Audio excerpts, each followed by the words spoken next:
Vous me recevez?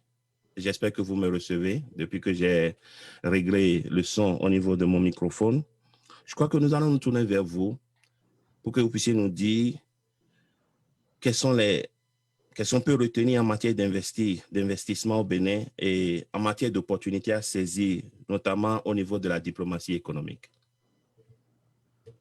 Merci beaucoup, chers internautes, et je voudrais profiter de cette présentation pour d'abord remercier M. Joël Cizalo qui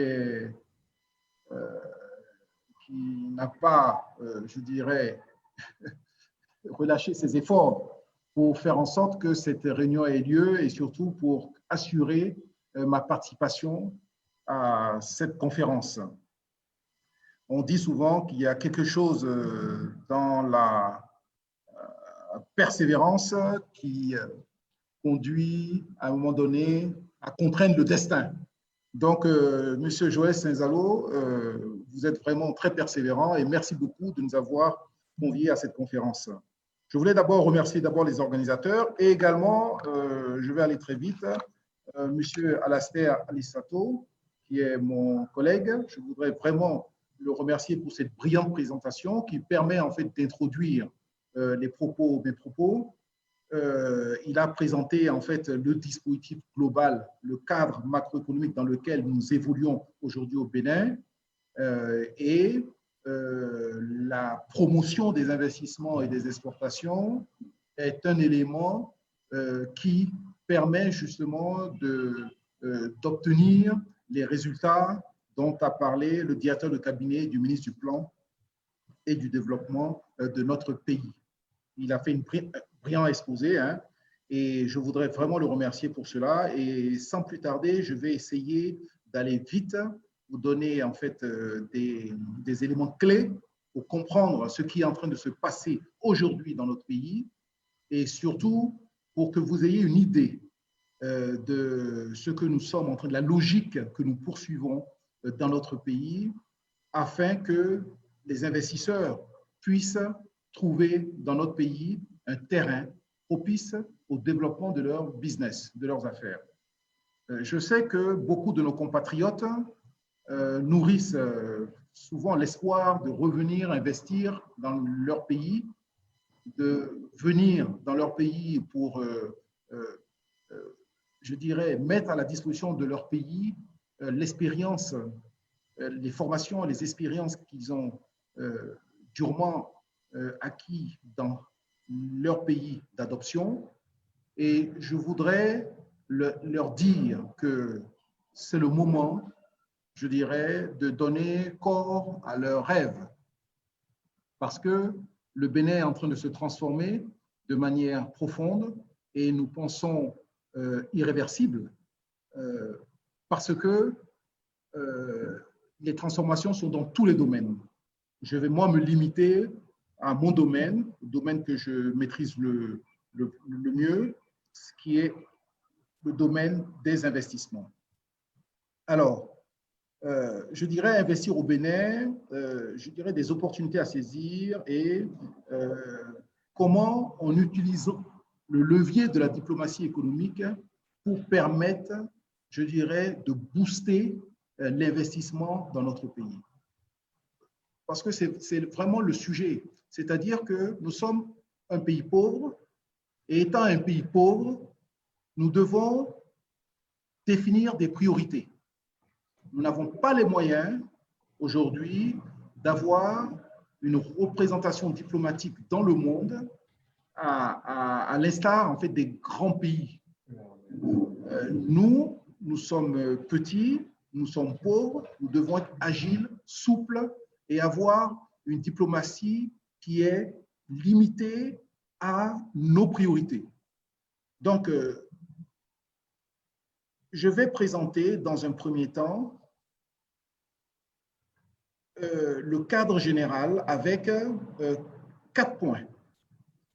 Je vais présenter le cadre législatif et réglementaire que nous sommes en train de mettre en place, que nous avons mis en place avec le nouveau Code des investissements qui a été promulgué en mars 2020, nouveau code des investissements, et la loi sur les zones économiques spéciales qui est actuellement, je dirais, mis en œuvre aujourd'hui dans notre pays. Deuxième point, je présenterai en fait l'acteur central responsable de la promotion des investissements et des exportations, qui est l'agence que je dirige aujourd'hui. Troisièmement, je vais citer pour nos frères et sœurs de la diaspora des exemples d'opportunités d'investissement, étant entendu que à chaque fois qu'une entreprise investit dans notre pays, que ce soit une entreprise avec des capitaux originaires de Béninois ou que ce soit une entreprise avec des capitaux détenus par des non-natifs béninois, il y a des opportunités d'investissement à saisir parce que ces entreprises ont besoin de la sous-traitance. Donc, je donnerai quelques exemples d'opportunités d'investissement et enfin, je terminerai par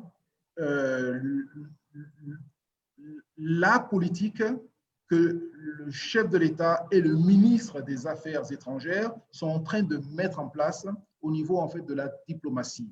Nous voulons une diplomatie qui est taillée pour pouvoir répondre aux défis économiques qui se présentent devant nous. Et donc, nous devons, au niveau de cette diplomatie, nous devons mieux tenir compte de nos priorités économiques. C'est le sens que nous devons donner, en fait, à la refonte de notre carte diplomatique, c'est-à-dire une carte qui est beaucoup plus adaptée, en fait, aux défis auxquels nous devons faire face. Je reprends le niveau du cadre législatif et réglementaire, parce que si nous voulons attirer des investisseurs dans notre pays, nous devons leur offrir en fait des garanties. Nous devons leur offrir un cadre législatif et réglementaire qui doit leur permettre de se dire qu'ils ne prennent pas de risques législatifs et réglementaires en venant investir dans notre pays. C'est cette garantie-là qui nous permet, nous, acteurs de la promotion des investissements, d'aller dans ces pays, d'aller rencontrer ces entreprises, d'aller même à l'intérieur de notre propre pays, convaincre ceux qui hésitent encore à franchir le pas et à développer leur idée, développer leur business. C'est la raison pour laquelle nous avons mis en œuvre un nouveau code des investissements.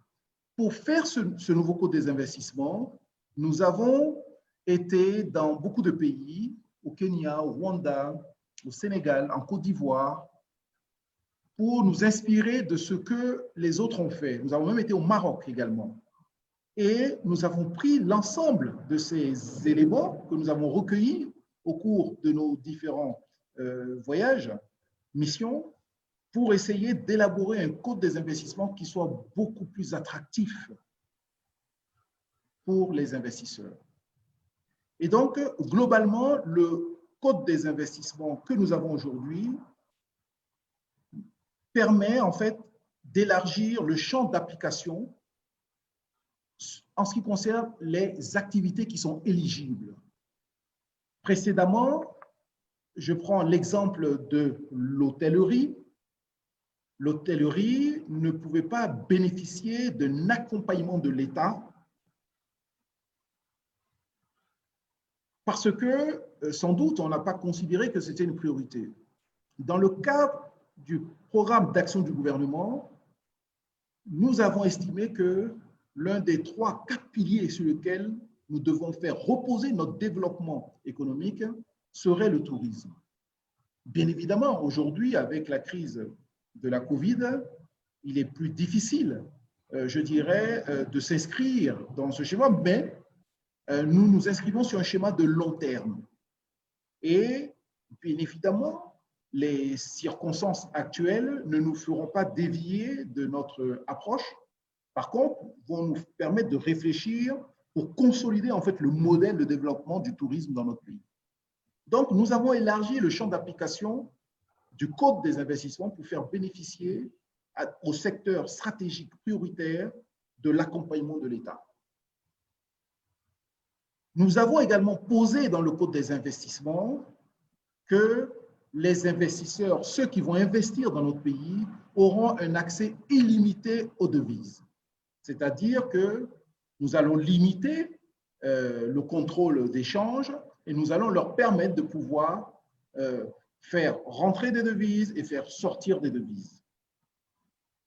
Deuxième grand principe que nous avons posé dans le nouveau Code des investissements, c'est qu'on a rationalisé les régimes.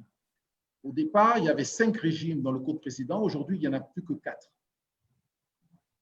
Nous avons également créé une zone économique spéciale à Glodjibé.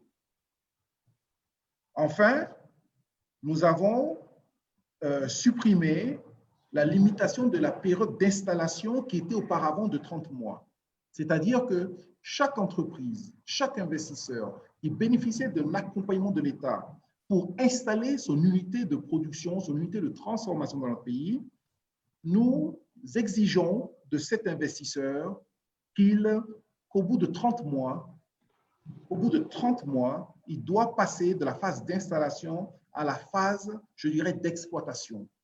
Autrement dit, il a 30 mois pour implanter son usine.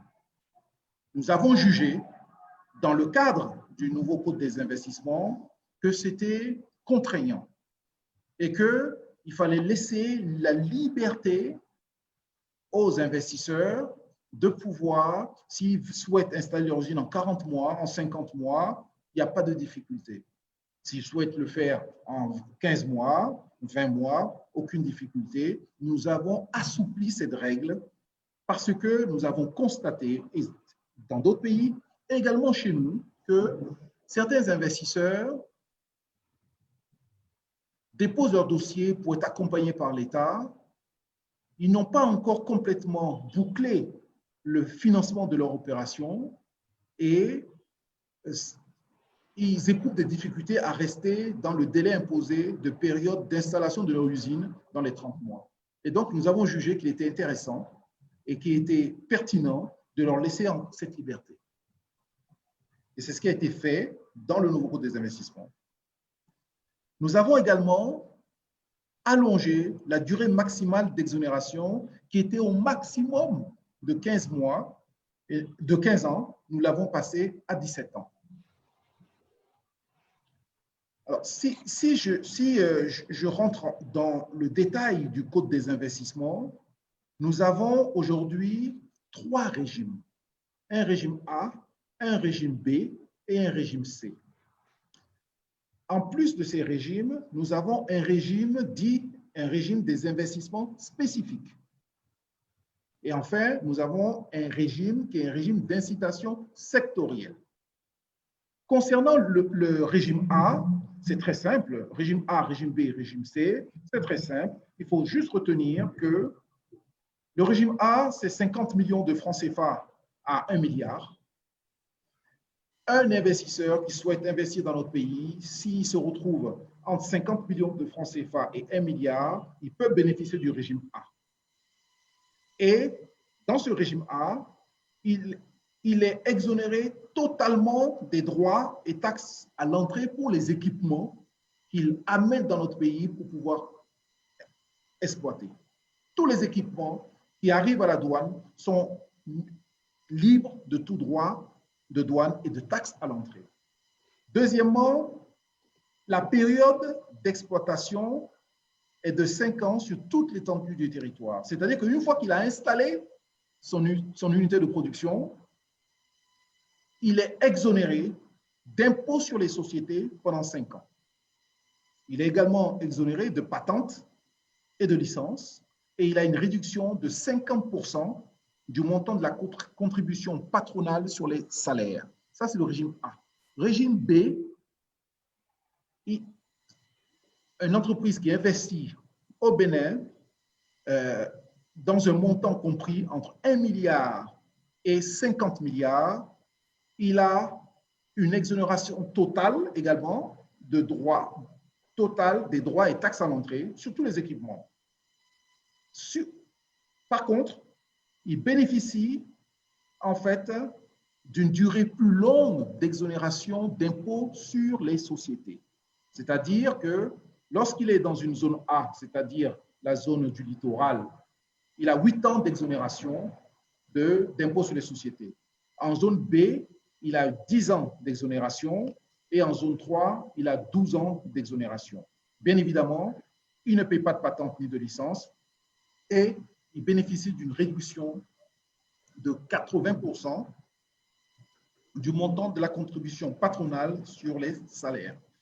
Vous avez bien vu qu'au régime A, la réduction n'était que de 50% sur les cotisations patronales sur les salaires. Régime B, c'est 80%. Régime C, ce sont les investissements qui sont supérieurs à 50 milliards. Ces investissements bénéficient bien évidemment d'une exonération totale de l'importation des équipements pour la production et la période d'exploitation, c'est-à-dire la période où il produit, il exploite, il bénéficie d'une durée d'exonération d'impôts sur les sociétés qui peut aller jusqu'à 17 ans. Donc, 3 régimes de base, régime A, régime B, régime C. En ce qui concerne le régime des investissements spécifiques, il s'agit en fait d'investissements dans les infrastructures et équipements à usage touristique, culturel, sportif, sanitaire et éducatif. Un investisseur qui vient dans notre pays, qui crée une école, il bénéficiera du régime des investissements spécifiques avec en phase d'investissement, une exonération totale des droits et taxes à l'entrée pour tous les équipements qu'il va amener. Et en phase d'exploitation, par contre, il rentre dans le droit commun. Ce régime concerne également tout ce qui est infrastructure pour l'entreposage des produits tels que le gaz, les hydrocarbures, les produits chimiques. En phase d'investissement, exonération totale des équipements à l'entrée sur nos territoires, exonération de droits de douane et de taxes, et en régime d'exploitation, il est au droit commun. Régime d'incitation sectorielle, il s'agit en fait des investissements qui sont éligibles au régime A et B et qui se situent par contre dans les secteurs qui sont jugés prioritaires par le programme d'action du gouvernement. Je prends l'exemple du numérique, je prends l'exemple du tourisme, je prends l'exemple de l'énergie. Dans ces cas-là, lorsque vous êtes au régime A et que vous êtes dans un secteur jugé prioritaire, vous bénéficiez des avantages du régime B. De la même manière, si vous êtes au régime B et que vous êtes dans un secteur jugé prioritaire, c'est-à-dire numérique, infrastructure, tourisme, énergie, etc., vous bénéficierez automatiquement des avantages du régime C. Voilà en synthèse le nouveau code des investissements qui permet, je pense, d'avoir un code qui est l'un des plus, je dirais, attractifs au niveau de la sous-région.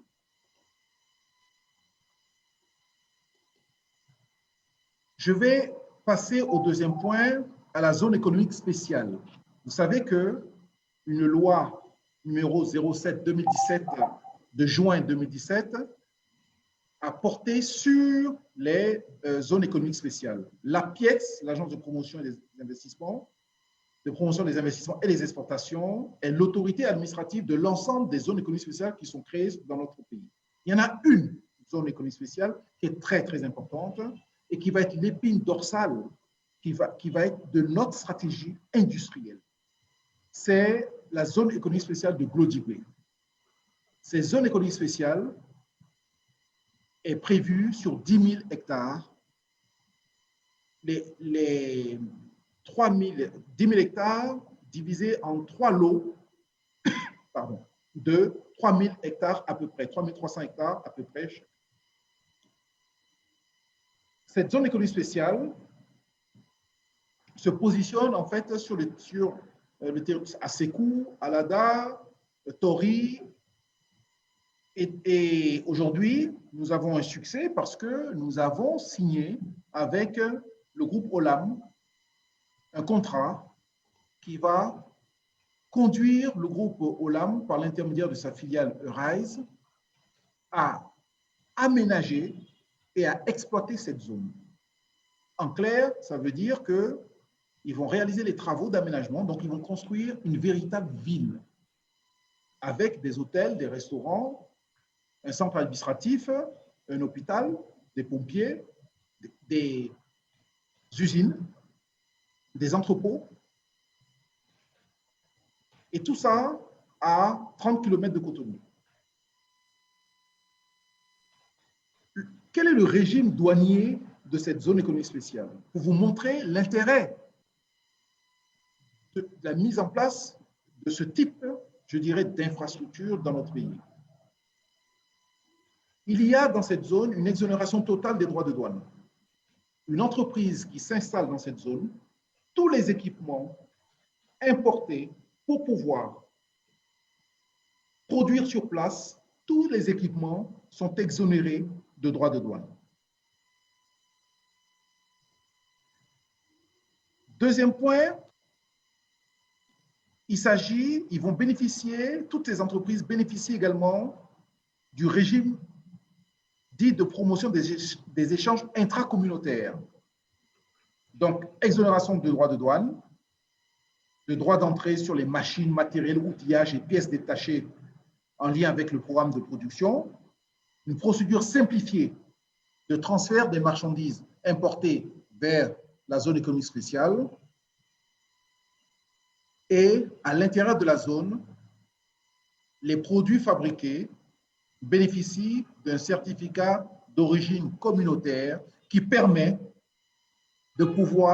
à ces produits de pouvoir rentrer dans tous les autres pays de la communauté. En matière fiscale, il y a une exonération totale de tout impôt. Impôt sur les sociétés, impôt sur les dividendes, TVA, contribution foncière sur les propriétés bâties et non bâties, droits d'enregistrement et de mutation. Toutes les retenues fiscales à la source sont exonérées. Liberté de rapatriement des revenus, liberté de distribution des dividendes, remboursement des crédits de TVA sous 30 jours garantis. Voilà quels sont les avantages du régime fiscal de la zone économique spéciale de Glodjibé. Régime commercial, pas de licence ni de définition de quotas pour les importations. Liberté de vente sur le territoire douanier. Liberté de transfert de fonds à travers les institutions financières agréées. En régime social, exonération patronale sur les salaires, contrat de travail librement négocié, pas d'exigence de SMIC dans la zone, facilitation de la délivrance des visas d'entrée et des cartes de résident économique. Je dois vous dire que je reçois en même temps des interrogations de la part de nos amis internautes sur, je dirais, la trop grande souplesse qui transparaît à la lecture des avantages liés à la zone économique spéciale. Je les vois sur mon écran et je voudrais sincèrement dire à nos amis internautes, à nos compatriotes qui nous écoutent que nous sommes dans une compétition. Nous sommes dans une compétition. Effectivement, ce sont des avantages intéressants. Mais les autres font de même. Mais je veux vous demander, si on ne fait pas ça, ils ne viennent pas. Donc, on ne gagne rien. On ne gagne rien. Aujourd'hui, s'ils ne viennent pas, pas d'emploi, pas de business. Qu'est-ce qu'on choisit? Aujourd'hui, nous n'encaissons rien parce qu'ils ne sont pas là. Nous n'encaissons rien. Demain, en leur faisant ces avantages, en leur donnant ces avantages, nous allons encaisser. Et une fois qu'ils ont installé leur usine, demain, ils ne vont pas mettre l'usine sur la tête pour repartir. à l'issue des périodes d'exonération, ils seront au Bénin. Pendant ces périodes-là, s'ils nous créent 150 000, 200 000 emplois, mais ce sont nos jeunes, nos frères, nos sœurs qui vont travailler dans ces zones. L'État va récupérer en impôts ce qu'il a laissé aux entreprises, il va le récupérer en impôts. Ces entreprises vont faire venir des salariés, vont embaucher des Béninois, parce que leur intérêt, c'est que ça leur coûte le moins cher possible. Donc, ils vont embaucher massivement des Béninois. Mais c'est sur ces emplois-là. Ces Béninois, ils vont prendre des logements. Ces Béninois, ils vont consommer. On va avoir un retour de TVA. On va avoir un retour des impôts qu'on va mettre sur les logements. On va avoir une base fiscale beaucoup plus large parce qu'on aura 200 000, 300 000, 400 000 de nos frères et sœurs qui vont travailler au sein de cette zone économique spéciale. Donc, vous comprenez qu'on peut dire non, ce sont des conditions trop avantageuses. Mais aujourd'hui, on n'a rien. Ils ne sont pas là, on n'a rien. Demain, ils seront là, on ne veut pas leur prendre des impôts. On veut qu'ils embauchent nos frères et nos sœurs. On veut qu'ils forment nos salariés. Vous allez voir, lorsque les salariés seront formés et que ces salariés auront une compétence reconnue, ils seront bien obligés de mieux les payer. Sinon, les salariés vont partir ailleurs. Ils vont partir au Togo, ils vont partir en Côte d'Ivoire, ils vont partir au Sénégal parce qu'ils sont mieux payés. Donc, je voudrais sincèrement vous dire que l'économie marche comme ça. Nous devons, dans un premier temps, nous n'avons pas les compétences. Dans un premier temps, nous ne sommes pas un pays attractif. Le Bénin n'est pas un pays attractif pour les investisseurs. Donc, nous devons amorcer la pompe. Et pour le faire, nous sommes obligés de leur proposer des avantages qu'ils ne peuvent pas trouver ailleurs. Et ces avantages ne sont pas des avantages si énormes que ça. On dit aux entreprises, venez, implantez-vous chez nous. Pendant quelques années, vous n'avez rien payé. Mais la loi sur la zone économique spéciale, qui les exonère de tout, dans 5 ans, dans 10 ans, lorsque nous aurons rempli la zone ou lorsque nous serons en phase de croissance, mais nous pourrons changer la loi et mettre des impôts. C'est ça qu'il faut comprendre. Ce qui est important, il faut amorcer la pompe. Il faut créer des emplois. Mon job à moi, au niveau de la PIEX, c'est de faire en sorte que sans relâche, je puisse aller chercher des investisseurs et les amener dans mon pays. Parce que ce sont ces investisseurs qui vont créer la richesse. Ce sont les investisseurs béninois qui ont des moyens, mais qui ne veulent pas investir parce qu'ils ne sont pas convaincus que nous sommes réellement dans un dispositif de changement profond. Là, ils commencent à investir. Nos compatriotes eux-mêmes investissent. Et c'est la raison pour laquelle, c'est parce qu'ils investissent que la pompe va s'amorcer, parce que les autres investisseurs vont voir, ah, ça veut dire que le pays est en train de se transformer. Le pays est en train de changer. Il y a telle entreprise qui est connue mondialement qui est allée s'installer au Bénin. Intéressant. Intéressant. Ne soyons pas à part, ne soyons pas sur le côté. Allons voir au Bénin ce qui est en train de se passer, ce qui est en train de se transformer dans ce pays. Parce que nous ne voulons pas être en reste. C'est toutes ces stratégies que nous sommes en train de mettre en œuvre pour convaincre les Béninois, nos compatriotes et le monde des affaires que c'est au Bénin qu'il faut venir s'implanter. J'ai fait cette digression pour répondre aux questions qui se sont, je dirais, manifestées sur mon écran. Alors, le rôle de la PIEX, je viens d'en parler. Notre rôle, c'est de faire en sorte que des investisseurs viennent dans notre pays. C'est de faire en sorte que nous puissions aller voir le gouvernement pour dire au gouvernement, cette mesure-là est en train de nous enlever les possibilités de faire venir des investisseurs. Cette mesure-là n'est pas favorable au développement du secteur privé. C'est notre rôle au quotidien. Et notre rôle également, c'est de lancer des études qui vont permettre en fait de solidifier un certain nombre d'approches. Vous savez, le monde change, le monde bouge.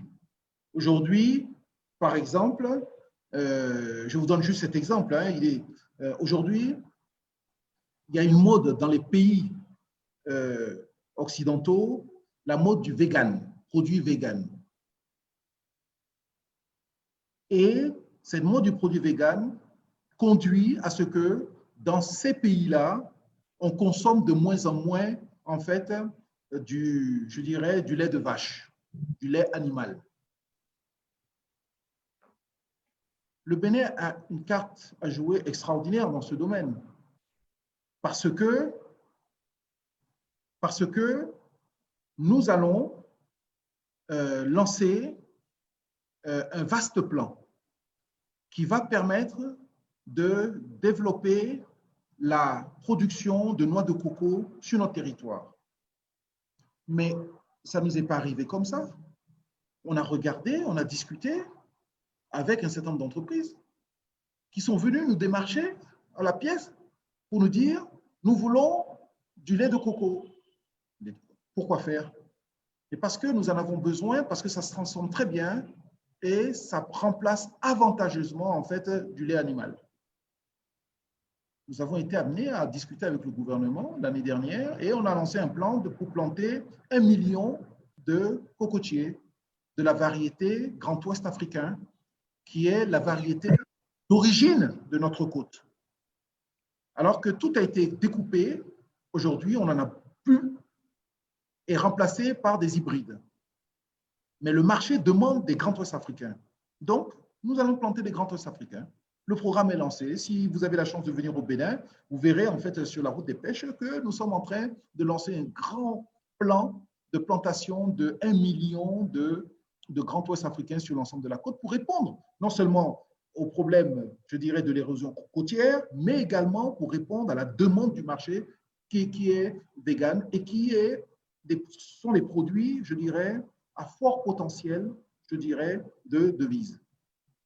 Donc, je vous ai donné juste ce petit exemple, qui est un exemple agricole, hein, pour vous montrer que la PIEX,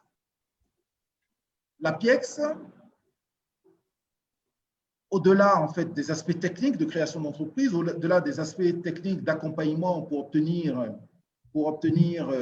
des agréments au cours des investissements, la PIEX a un rôle également pour éclairer le gouvernement par des études sur les orientations à effectuer pour être beaucoup plus pertinent dans l'attraction de notre pays.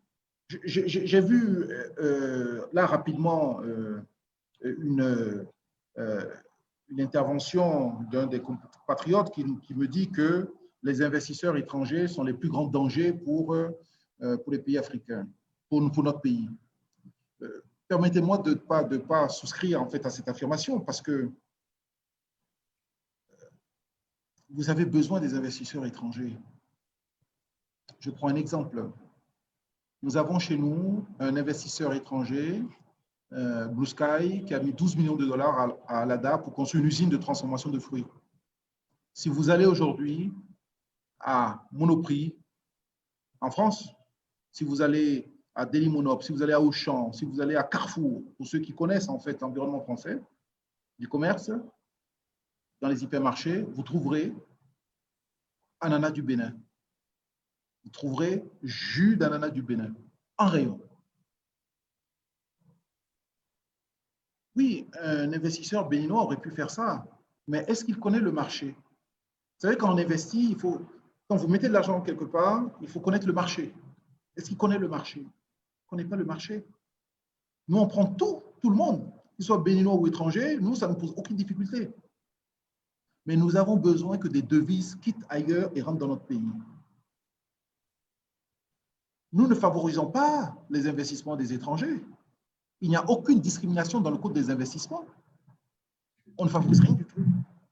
On favorise l'investisseur. On ne veut pas savoir quelle est la nationalité de celui qui détient le capital de l'entreprise.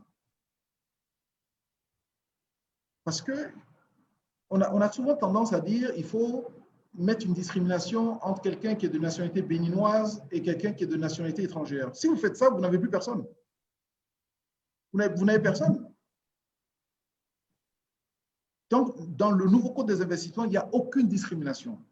Et pour nous, ce n'est même pas un critère de savoir si vous êtes un investisseur étranger ou un investisseur béninois.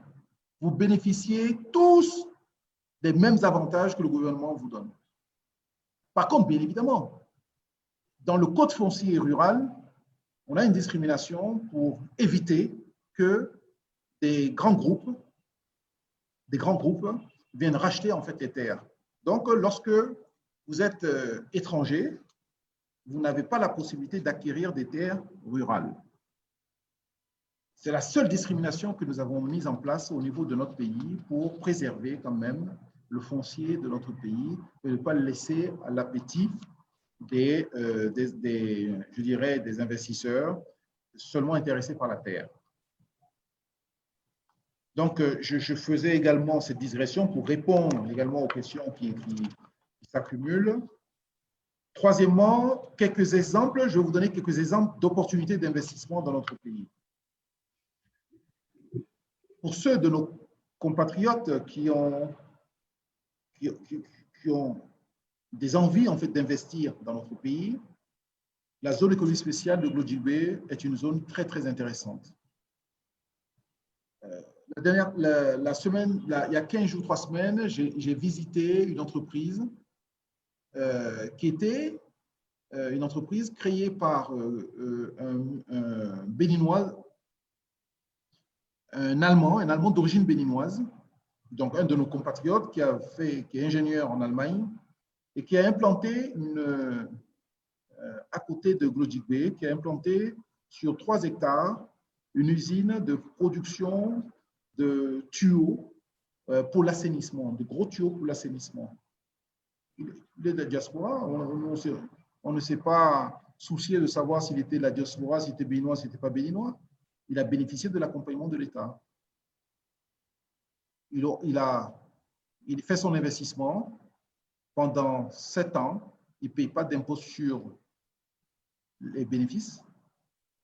Tous les équipements qu'il importe pour pouvoir transformer sur place, exonérés de droits de douane et de taxes à l'entrée. Et nous avons passé 2 heures avec ce monsieur extraordinaire. Donc, je vous encourage à venir dans notre pays, constatez vous-même que les choses sont en train de se changer et qu'il y a énormément d'opportunités d'investissement. Quelles sont ces opportunités d'investissement? Dans le domaine du karité, dans le domaine de la transformation du karité.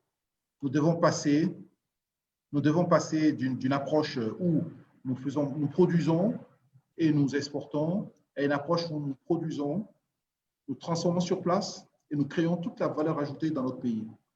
Parce qu'en transformant sur place, nous pouvons faire travailler énormément de sous-traitants.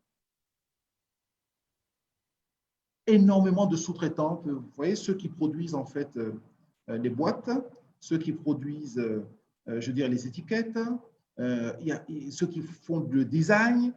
Il y a énormément, je dirais, de possibilités pour nos frères et sœurs qui sont à l'étranger de venir dans notre pays et de voir ce qui se passe et de trouver en fait un chemin. Je ne dis pas que c'est facile, mais je dis que celui qui est déterminé et qui a un vrai métier dans la main, un vrai savoir-faire, notre pays manque de savoir-faire. Et vous tous qui êtes dans la diaspora, qui êtes à l'étranger, vous avez ce savoir-faire dont on a besoin au Bénin.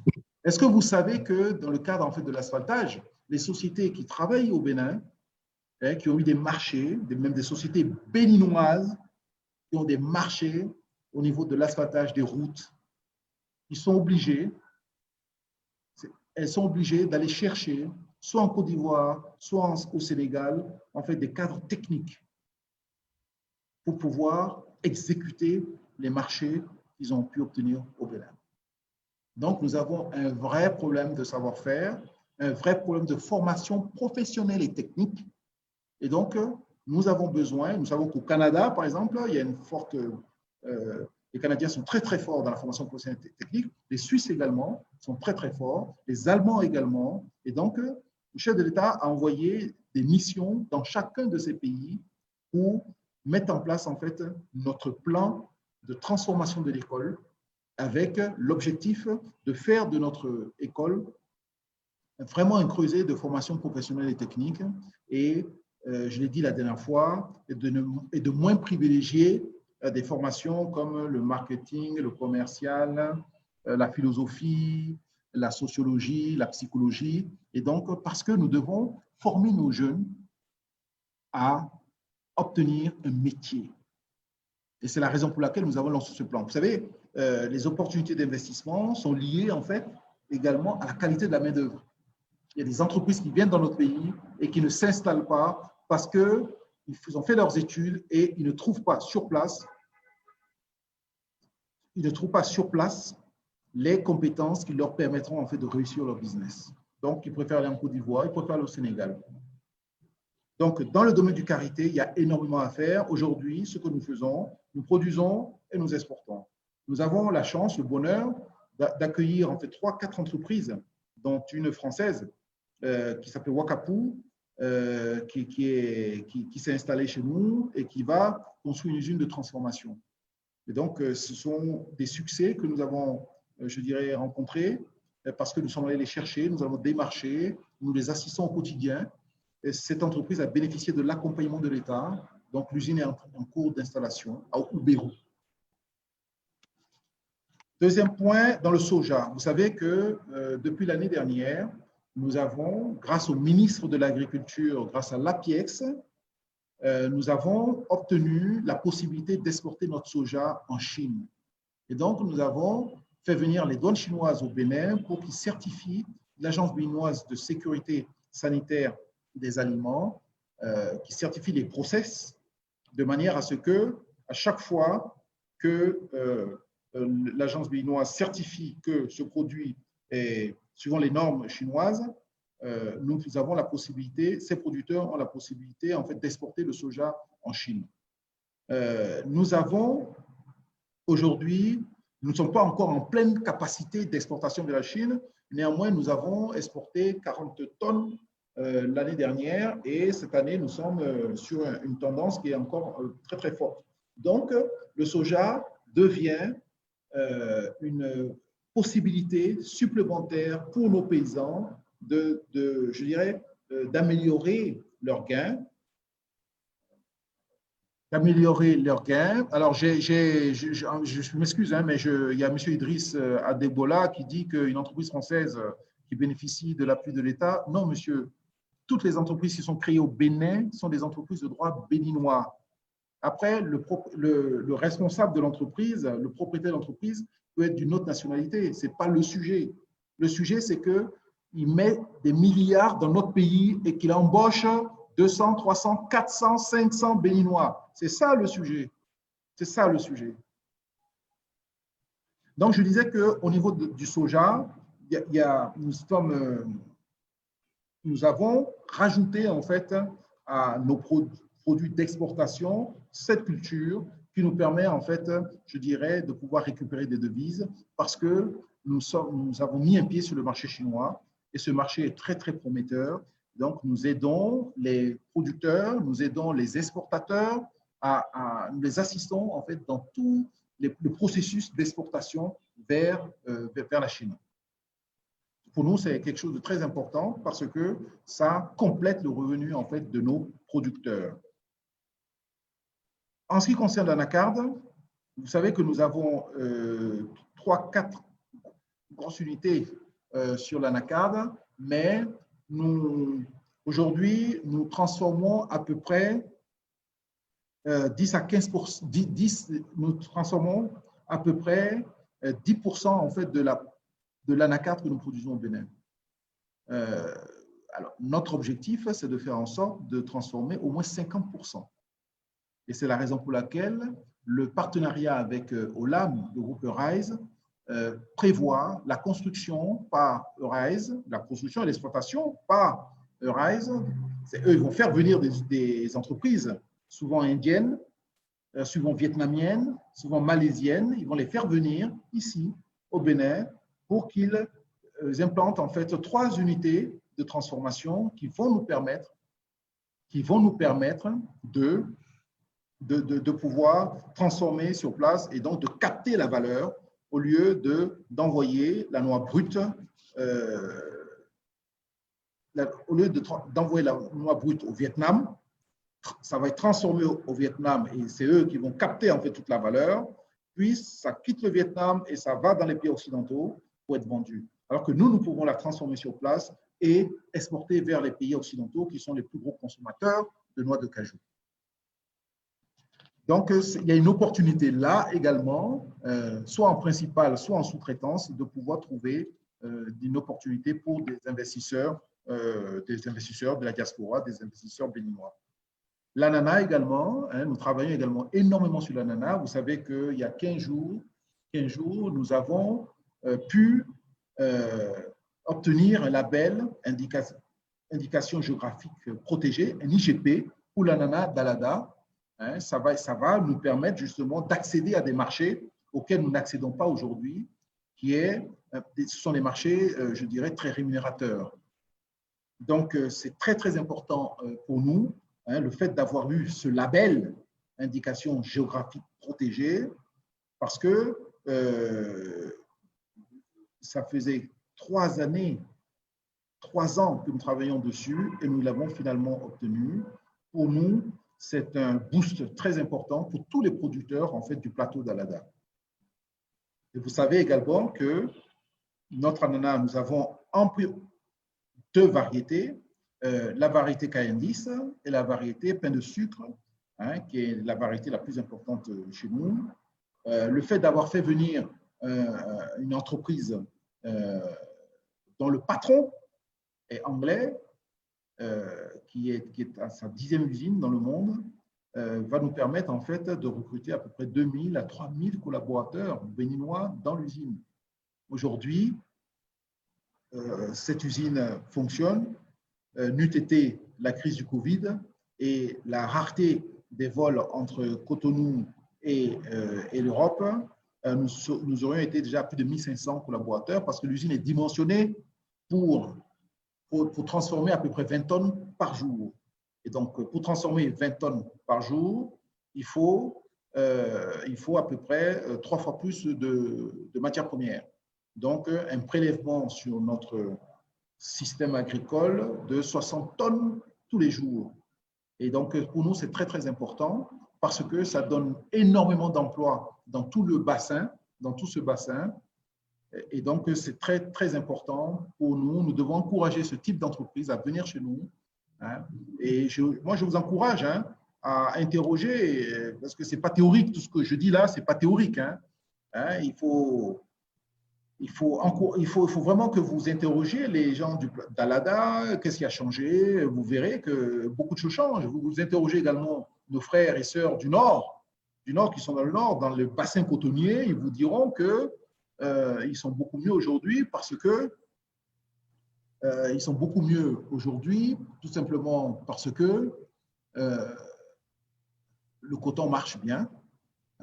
Et de gros investissements sont faits également dans le coton, notamment en termes de stockage. Et donc, ça va continuer à bien fonctionner. Le marché mondial est très porteur. Nous allons tout faire, nous, de notre côté, pour attirer des investisseurs dans le domaine de la filature et dans le domaine de la confection, de manière à ce que le coton produit au Bénin soit en partie transformé dans notre pays. Donc, si je reviens sur l'ananas, bien évidemment, c'est un produit phare de notre pays. Notre pays est reconnu dans le monde pour la qualité de son ananas, notamment le pain de sucre. Et ce pain de sucre est exporté partout dans le monde. Et donc, il y a des entreprises béninoises qui sont rentrées dans ce créneau et qui aujourd'hui exportent avec, je dirais, beaucoup de satisfaction. Je parlais du coton. J'ai dit que le coton était... nous allons faire 700 000 tonnes cette année. Ce sera la 3e fois que nous serons numéro 1. Nous allons numéro 1 en Afrique dans le coton. Les chiffres ne sont pas encore officiels, mais les chiffres qui sortent aujourd'hui nous font état je dirais, d'une production record de 700 000 tonnes, à peu près 700 000 tonnes. Donc, ça va être officiel, ça va être rendu officiel par le ministre de l'Agriculture. Mais si vous allez dans le bassin cotonnier, c'est vraiment, les gens sont très contents dans le bassin cotonnier. Hein. Aujourd'hui, si vous voyez la tournée du chef de l'État, vous apercevrez qu'il a été accueilli avec des ovations partout dans le Nord. Hein. Et je veux dire, les performances liées au coton ne sont pas étrangères en fait à cet accueil, je dirais, populaire en liesse du président de la République dans ce pays. Nous avons des vraies performances dans le domaine agricole et je peux vous dire que vous pouvez venir, vous devez venir regarder ça de près. Il y a des opportunités d'investissement énormes dans ce secteur. Il ne faut pas laisser simplement le soin aux étrangers de voir et de sentir les opportunités qu'il y a. Hein. Nous devons, nous, faire en sorte que, vraiment, nous devons faire en sorte que nos frères et sœurs qui sont ailleurs puissent également trouver des opportunités d'investissement dans leur pays. Enfin, je terminerai par la diplomatie orientée business. Oui, effectivement, nous avons aujourd'hui une diplomatie. Notre objectif, c'est d'avoir une diplomatie mieux orientée business. Ce n'est pas le cas aujourd'hui, ce n'était pas le cas auparavant. Donc, vous savez, nous sommes un pays pauvre, donc nous devons adapter nos diplomaties. Ça, nous devons plus faire encore du business. Donc, la réorganisation des postes diplomatiques doit tenir compte en fait de nos intérêts économiques. Une économie résolument orientée sur 3 volets, hein, je l'ai dit tout à l'heure, le développement de l'agriculture et de l'agro-industrie, la promotion du tourisme pour recycler, pour révéler les potentialités touristiques de notre pays, la promotion de l'économie du savoir avec un volet important sur le développement du numérique et du digital. Nous avons engagé l'école de la fibre. Nous avons aujourd'hui une école de la fibre au Bénin. Nous avons une école du code au Bénin. Hein, et nous allons envoyer dans 15 jours une 60aine de jeunes béninois, Bac plus 2, Bac plus 3, qui vont aller faire 4 ans en France, à Versailles, dans un centre de formation professionnelle et technique, pour justement s'imprégner de la manière dont on doit conduire en fait un établissement dans le domaine de la formation professionnelle et technique. C'est la première vague. D'autres vagues suivront. Nous sommes en pourparlers avec les Suisses, nous sommes en pourparlers avec l'Allemagne, les Allemands, nous sommes en pourparlers avec les Canadiens. Hein, justement, nous sommes en train de remodeler en fait tout notre système éducatif pour l'orienter résolument sur.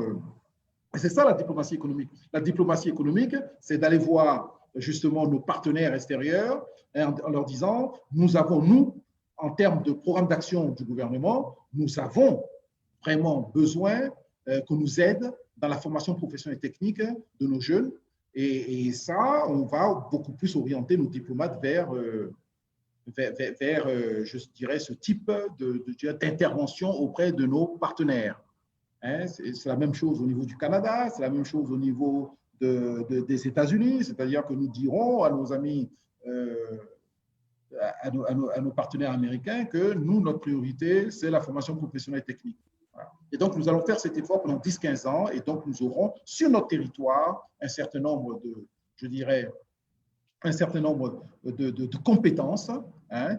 Les compétences sur le territoire permettent d'attirer les investisseurs. Sans compétences sur le territoire, vous n'attirez pas les investisseurs. Si vous n'attirez pas les investisseurs, vous ne pouvez pas vous développer parce que le développement s'appuie sur un système économique qui permet justement de créer de la valeur. Je veux dire, il faut d'abord créer de la valeur pour pouvoir la distribuer. Si vous ne créez pas de la valeur, il ne faut pas la distribuer. Pour faire du social, il faut avoir de l'argent.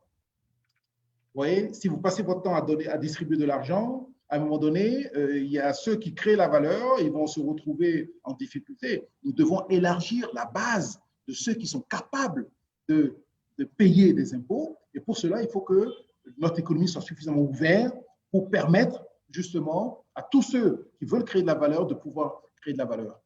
Et c'est très, très important pour nous. Et je crois que collectivement, nous avons un problème en matière d'économie.